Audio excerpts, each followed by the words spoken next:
Hello दोस्तों, स्वागत है आपके YouTube channel fight for success पर। जैसे कि हम लोग पहले इंट्रोडक्शन वीडियो में हम लोग देख चुके हैं क्लास 10 और 9 क्लास का पैटर्न के बारे में। आज हम लोग क्लास 10 के ज्योग्राफी के बारे में देखेंगे और ये जो पहला चैप्टर है, फर्स्ट चैप्टर है।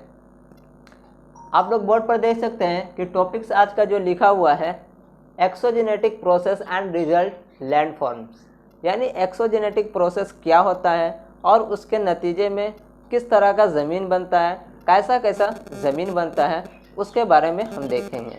तो सबसे पहले हम जानने की कोशिश करेंगे ये एक्सोजेनेटिक प्रोसेस होता क्या है। एक्सोजेनेटिक प्रोसेस,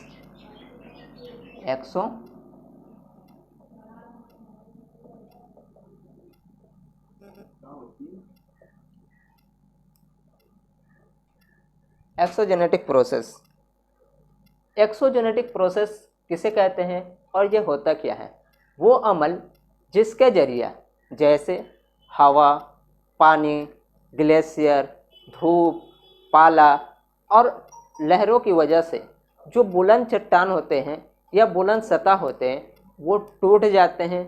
टूटने के बाद किसी दूसरे हमवार सतह के बराबर हो जाते हैं, उसी को हम एक्सोजेनेटिक प्रोसेस कहते हैं।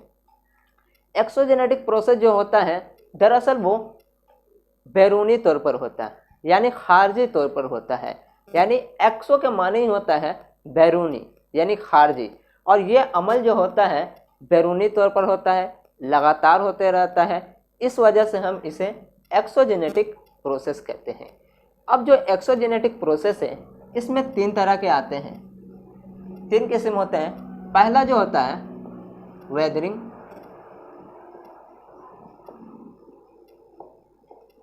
वेदरिंग, दूसरा जो होता है इरोजन, तीसरा जो होता है डिन्यूडेशन,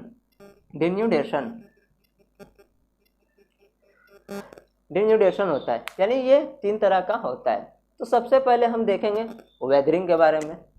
वेदरिंग फर्स्ट जो मेरा है वेदरिंग है, इसका क्या है, यानी वो अमल जिसके जरिया मौसम और आबो हवा की वजह से बुलंद सतह मर्तफा या बुलंद चट्टान टूट जाते हैं, इंतसार हो जाते हैं और ये टूटने के बाद किसी दूसरे हमवार चट्टान के मतवस्त यानी बराबर हो जाते हैं, उसी को हम वेदरिंग कहते हैं। वेदरिंग इसको इसलिए कहा जाता है क्योंकि ये मौसम की वजह से होता है, आबो हवा और मौसम की वजह से होता है ये अमल चट्टानों पर, इसलिए इसे हम वेदरिंग कहते हैं। अब दूसरा हम देखते हैं इरोजन। इरोजन क्या होता है, ये इरोजन देखते हैं। तो इरोजन क्या होता है, वो अमल जिसके जरिया जैसे हवा, पानी, ग्लेशियर, दरिया, नदियाँ और समुंदर की लहरों की वजह से बुलंद सतह या बुलंद चट्टान टूट जाते हैं और टूटने के बाद एक जगह से दूसरी जगह जाकर मुंतकल हो जाते हैं, यानी दूसरे जगह जाकर जमा हो जाते हैं। जमा होने का ये अमल बार बार होता है, इसके वजह से वहाँ पर एक चट्टान बन जाता है। इसी अमल को हम क्या कहते हैं, इरोजन कहते हैं। क्लियर है, इरोजन कहते हैं। अब हम जो देखेंगे दूसरा यानी लास्ट जो हमारा है वो डिन्यूडेशन है। डिन्यूडेशन किसे कहते हैं, तो वो अमल जो आबो हवा यानी मौसम और आबो हवा और इरोजन के जरिया बुलंद सतह मर्तफा टूटकर दूसरे हमवार सतह के बराबर हो जाते हैं, उसी को हम डिन्यूडेशन कहते हैं। फिर से डिन्यूडेशन बता देते हैं कि वो अमल जिसके जरिया यानी आबो हवा, मौसम और साथ ही साथ इरोजन के जरिया टूटकर यानी बुलंद सतह मर्तफा टूटकर दूसरे हमवार चट्टान के बराबर हो जाते हैं, उसी को हम कहते हैं डिन्यूडेशन। क्लियर है यहाँ तक। और आगे अब हम लोग देखते हैं। तो दोस्तों अब हम लोग देखते हैं कि role of exogenetic process of formation of landforms, यानी एक्सोजेनेटिक प्रोसेस जो होता है वो कौन कौन सा रोल अदा करता है, जिसके वजह से क्या हमारे किस तरह का ज़मीन बनता है। तो सबसे पहले जो बनता है हमारा डेल्टा बनता है। First for delta. डेल्टा आखिर ये डेल्टा बनता कैसे है? तो जब ग्लेशियर से बारिश पानी निकलता है तो वो अपने रास्ते में बहुत सारे कंकड़, पत्थर, बालू वगैरह को लेते आता है और लाते लाते दरिया के आखिरी हिस्से में, यानी दरिया जहाँ ख़त्म होने वाला रहता है वहाँ पर क्या करता है कि तमाम चीज़ को जमा करते रहता है और जमा करने के यही अमल क्या कहलाता है?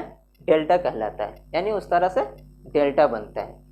अब हम डेल्टा देखेंगे तो हमारा जो इंडिया है, इंडिया में जो डेल्टा बनता है वो गंगा डेल्टा बनता है। गंगा डेल्टा इंडिया का सबसे बड़ा डेल्टा जो बनता है गंगा का डेल्टा बनता है। और दुनिया का सबसे बड़ा डेल्टा जो है वो गंगा का डेल्टा है, यानी सुंदरबन का डेल्टा। सुंदरबन का डेल्टा दुनिया का सबसे बड़ा डेल्टा है और इंडिया का भी सबसे बड़ा डेल्टा जो है सुंदरबन का डेल्टा, यानी गंगा का डेल्टा। अब जो होता है बेसन बनता है। बेसन कैसे बनता है? बेसन बनता है कि जब कटाव होता है और जमाव होता है, तो कटाव और जमाव की वजह से क्या होता है, एक शकल बन जाता है। यानी इस तरह उसको क्या कहते हैं, बहुत ही हमवार शकल बन जाता है, उसी को हम बेसन कहते हैं। जैसे अमेज़न का बेसन। पहले देखते हैं गंगा का भी बेसन होता है। गंगा का होता है, ब्रह्मपुत्र का होता है, अमेज़न। यानी इस तरह का बेसन बनता है। गंगा का बनता है, ब्रह्मपुत्र और अमेज़न। ये 3 तरह का हमारा बेसन है। अब देखते हैं एक चीज़ बनता है लेक, यानी झील। तीसरा जो होता है वो झील बनता है, लेक। ये लेक कैसे बनता है इसको देखते हैं। तो लेक बहुत सारा, जब ग्लेशियर से पानी निकलता है तो अपने साथ बहुत सारा कटाव करता है और जमाव करता है। जमाव करते करते क्या होता है, एक बहुत बड़ा मैदान का शक्ल इख्तियार कर लेता है, जिसे हम क्या कहते हैं, लेक कहते हैं। जैसे इटली का लंबर्डी। इटली का आप लोग देख सकते हैं बोर्ड पर कि इटली का लंबर्डी। अब हम देखेंगे कि जो हिमालय है, हिमालय जो है, चलो हम यहाँ लिखते हैं,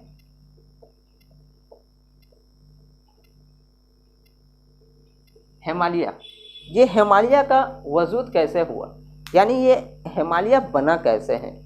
तो आज से करोड़ों साल पहले जहाँ हिमालय है वहाँ पर एक बहुत बड़ा क्या था, समुंदर था। उस समुंदर का नाम था थेटस। वहाँ पर क्या होता है, जमाव होने लगता है और ये जमाव एक दफ़ा नहीं बल्कि बार बार लगातार होते रहते हैं, जिसकी वजह से वहाँ पर एक बुलंद मकाम बन जाता है और वो जो क्या कहलाता है, हमारा हिमालय कहलाता है। हिमालय। और ये जो अमल होता है, यानी हिमालय बनने का अमल या इस तरह का पहाड़ बनने का जो अमल होता है, ये बहुत ही सुस्त रफ्तार से होता है, बहुत ही आहिस्ता आहिस्ता होता है और ये किसी 1 साल 2 साल में नहीं हो जाता है, बल्कि इसको करने में तकरीबन लाखों साल, करोड़ों साल लग जाता है, तब जाके इस तरह का हिमालय जैसा कोई पहाड़ वजूद में आता है। तो हिमालय जो है वो हिमालय इसी तरह का पहाड़ है, यानी इस तरह का अमल होने की वजह से हिमालय बनता है। तो हिमालय जो बनता है इसी तरह का अमल होता है। अब जैसे अरवाली पहाड़ है, अलवारी पहाड़ है, ये क्या हो रहा है, इसमें बहुत सारा कटाव हो रहा है। तो इसी कटाव के अमल से वहाँ पर क्या होगा, वो बहुत साल बाद, यानी करोड़ों लाखों साल बाद क्या होगा, वो फिर से वहाँ पर दरिया या समुंदर का वजूद हो जाएगा। और हिमालय जो है इसे हम यंगेस्ट फोल्ड माउंटेन कहते हैं, youngest fold mountain, youngest fold mountain.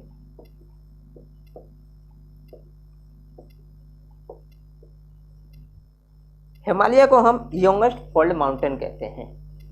ये अभी भी इसका वजूद हो रहा है, यानी इसका ऊंचाई अभी भी बढ़ रहा है।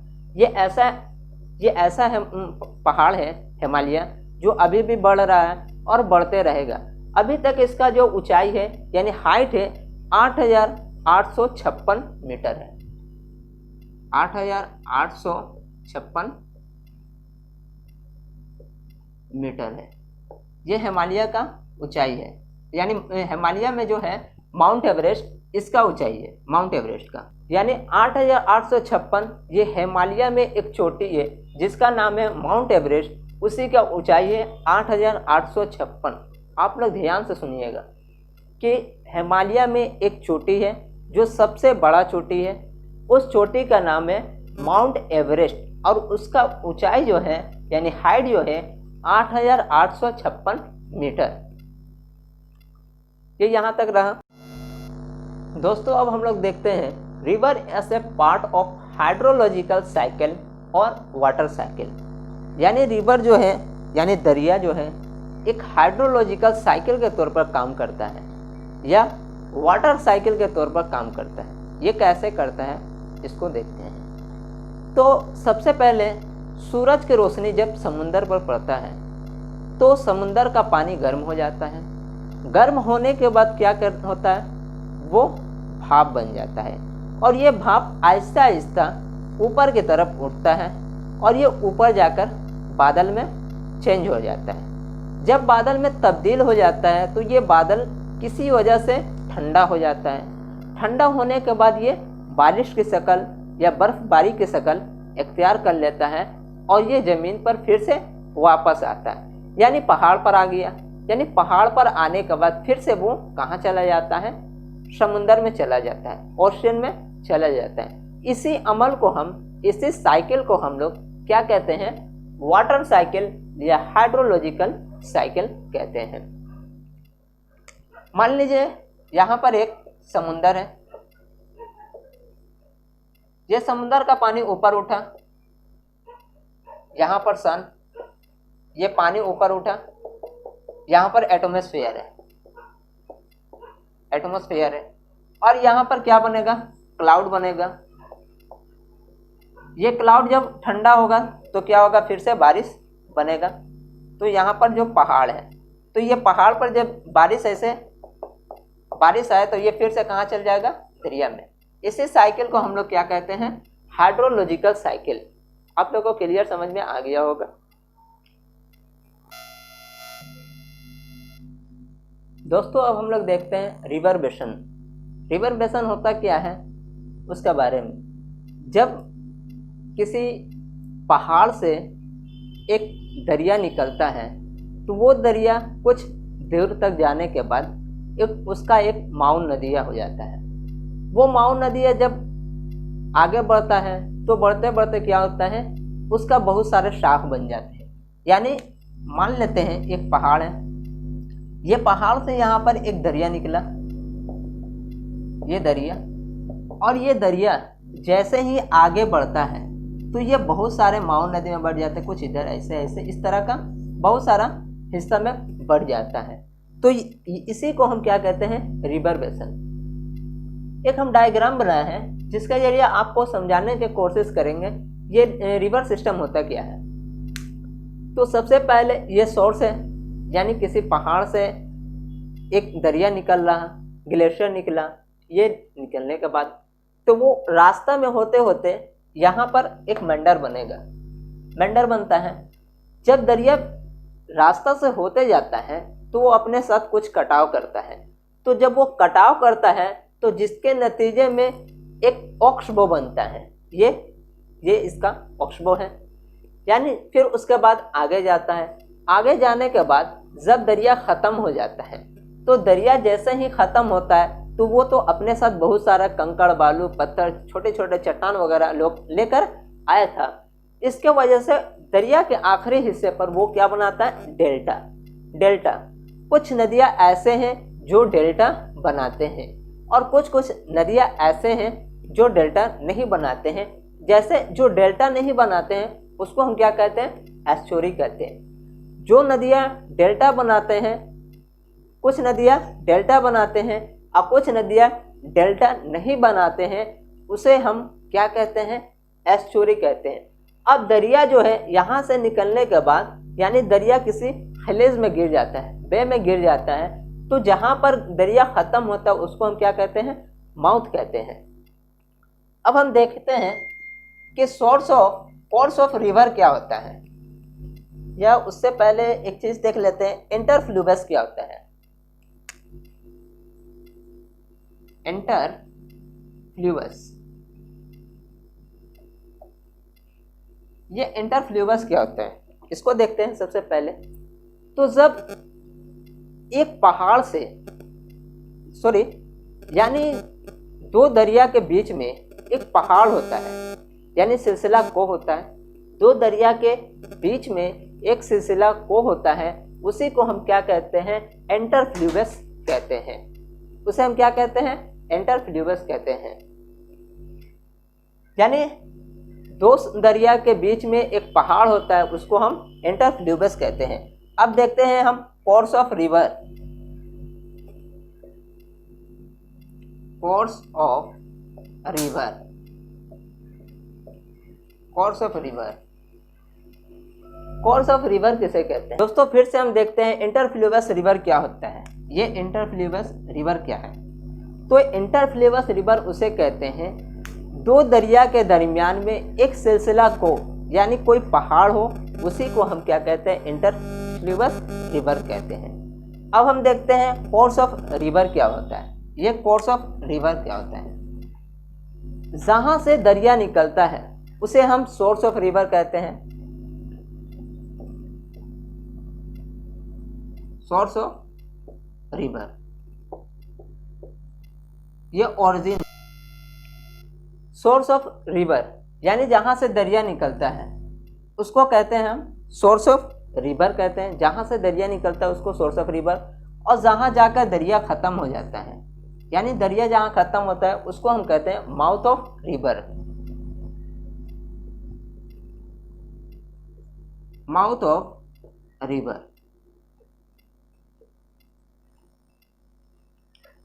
जहाँ से दरिया निकलता है उसे सोर्स ऑफ रिवर, और जहाँ जाकर दरिया ख़त्म हो जाता है, खलीज में गिर जाता है, उसे माउथ ऑफ रिवर कहते हैं। यानी सोर्स ऑफ रिवर से लेकर माउथ ऑफ रिवर के दरमियान जो दरिया है, जितना दूरी तय करता है, जितनी मुसाफत अपनी तय करता है, उसी को हम कोर्स ऑफ रिवर कहते हैं। यानी दरिया का गुजरगाह कहा जाता है, उर्दू में दरिया का गुजरगाह कहा जाता है। यानी जहाँ से दरिया निकला और दरिया जाकर ख़त्म हो गया, तो उसके बीच के जो दूरी तय करता है उसे हम क्या कहते हैं, दरिया का गुजरगाह कहते हैं। एक हम लोग चीज़ छोड़ दिए थे, उसको देख लेते हैं। Run of. रन ऑफ, ये रन ऑफ होता क्या है। रन ऑफ होता क्या है कि जब बर्फबारी या बारिश होता है तो उसका कुछ हिस्सा जो होता है पानी ज़मीन में फैल जाता है। ज़मीन में फैलने के बाद इसका पानी कहाँ चला जाता है, दरिया में या नदिया में चला जाता है। दरिया या नदिया में जाने के बाद ये अपना बहना शुरू कर देता है। तो इसमें से जब ये होता है तो इसका 14% जो होता है ये दरिया में चला जाता है, दरिया में चला जाता है। और जबकि 84% जो हिस्सा रहता है ये ज़ेरे ज़मीन हो जाता है, यानी ज़मीन के अंदर चला जाता है। ये ज़मीन के अंदर जाने के बाद ये अंदर होते होते क्या होता है, ये दरिया में जाता है, समुंदर में जाता है और झीलों में चला जाता है। तो इस तरह जाने के बाद वो पूरा अपना सफ़र तय कर लेता है 84%, जिसमें से अगर टोटल होता है तो वर्ल्ड में कितना होता है, 41,500 मकब